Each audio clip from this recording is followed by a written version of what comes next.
sure that your team is on today's show because I want to introduce you to Emerald Ambassador Roniel Sylvester. Roniel, we've made you the host. Go ahead and camera up. Boom, there you are. What's up, Roniel? What's going on, T. Gray Z? How you doing, man? You good? I'm blessed, man. I'm blessed and highly favored. How you doing today? I'm good. T. Gray Z, is that like Jay-Z? Kind of hey, a little. That's what I'm saying. That's what I'm saying. I didn't want to keep giving you the tuna corn. I want to give you something a little bit different. Yes, thank you.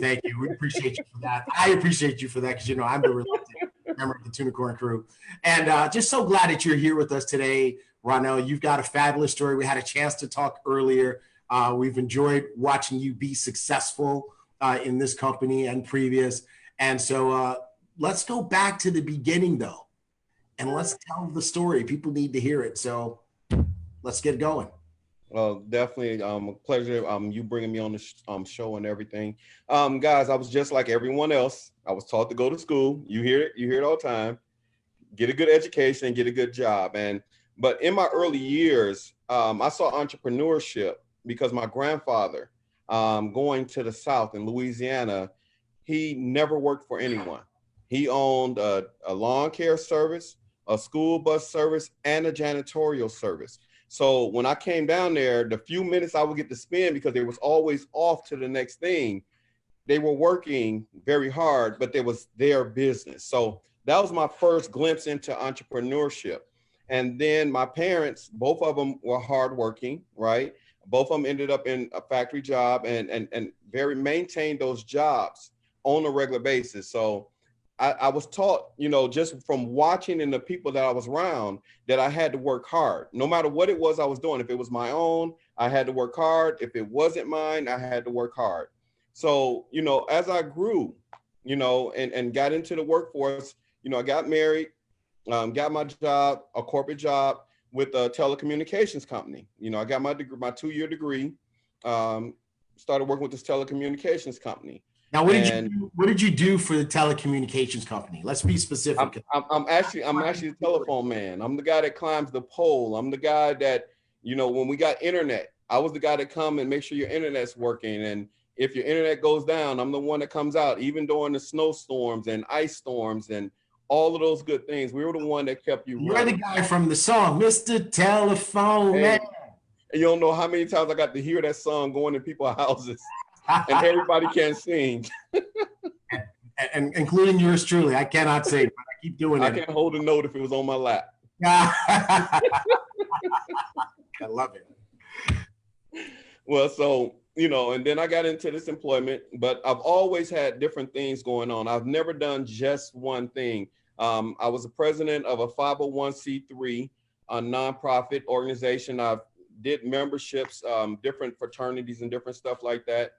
But those wasn't earning extra income. And then my wife got pregnant, all right? And, when my house, when I was a kid, I didn't get to have my parents on the field trips and doing all the things that other kids' parents were doing, because in our community, it was a 2-parent, everybody was working. It was a latchkey kids. Right. And I didn't want that for my children. And let's explain that concept for people who might be from other countries and might not know that expression. A latchkey kid. A latchkey kid these are children that when they get home from school, their parents aren't home, and so they let themselves in. They have their own keys to the house. They're home by themselves for several hours until mom or dad get home. Yes, and so that was I didn't want that. I would live that, and I didn't want it for my family. So it didn't matter, I wanted my wife, to work least as possible. I would carry the weight and, carry the big bills, and she just take care of the little things that she needed to take care of. And so we set that situation up, which was fine because of the type of job I had. The income covered enough, and we really wasn't, have to worry about struggling. So until one day I got hurt on the job. We opened up daycares when she got pregnant. Let me go back to that first. When she got pregnant, we opened up a daycare so we wouldn't have to have our kids babysat by someone else. And that was another business that we jumped in, and we had that business going. But, I got hurt on the job one day, and, I had never called in sick, never late or anything like that. And I can ask you this too, up until you got hurt, were you were you happy at your job? I enjoyed my job. I like people. I enjoyed it. It paid me well. It made me not really have to go out and do too many other things. I trusted the job. And, I got hurt and I was off work for probably 3 days. I called my manager and let him know that, hey, I think I banged myself up pretty good. And he said, hey, wait a minute, you banged yourself up? I thought you were just sick.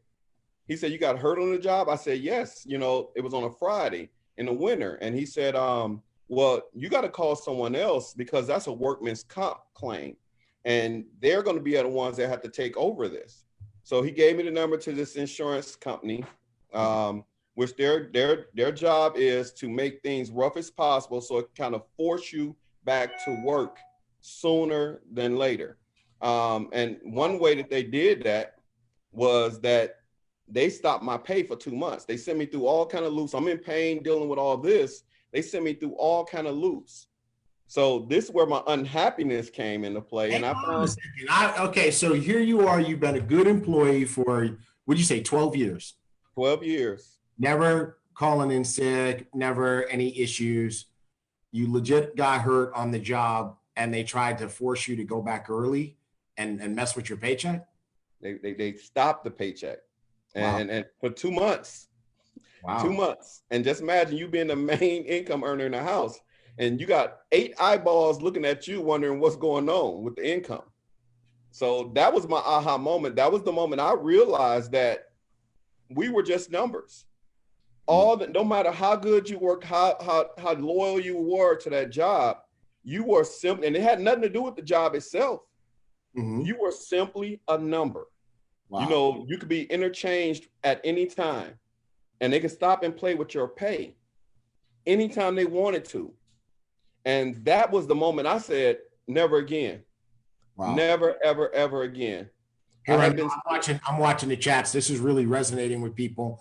People can relate to that very, very much. Keep going. And I said, never again. And everybody has to have that aha moment. That was my aha moment. That was never again. I said, would I be in that position again? And, a few months, I had to get an attorney in order to get my money. So I got an attorney.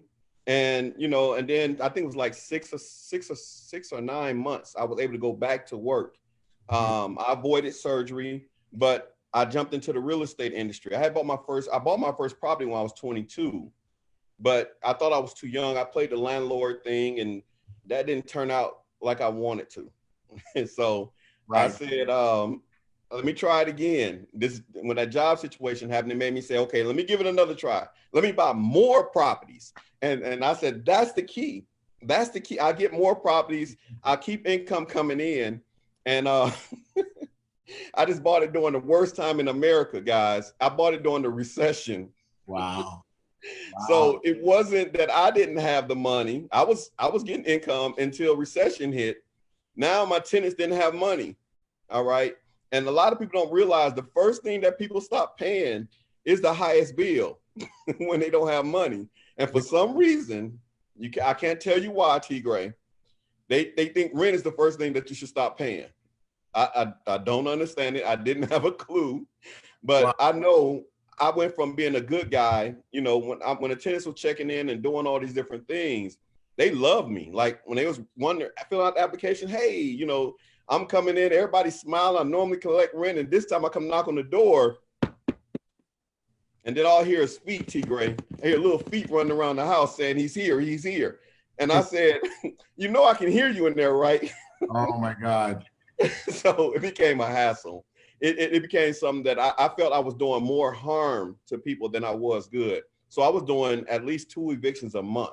And on top of working my regular job and then having to, go and try to do all these different things and evictions and just all of that stuff. It was a lot.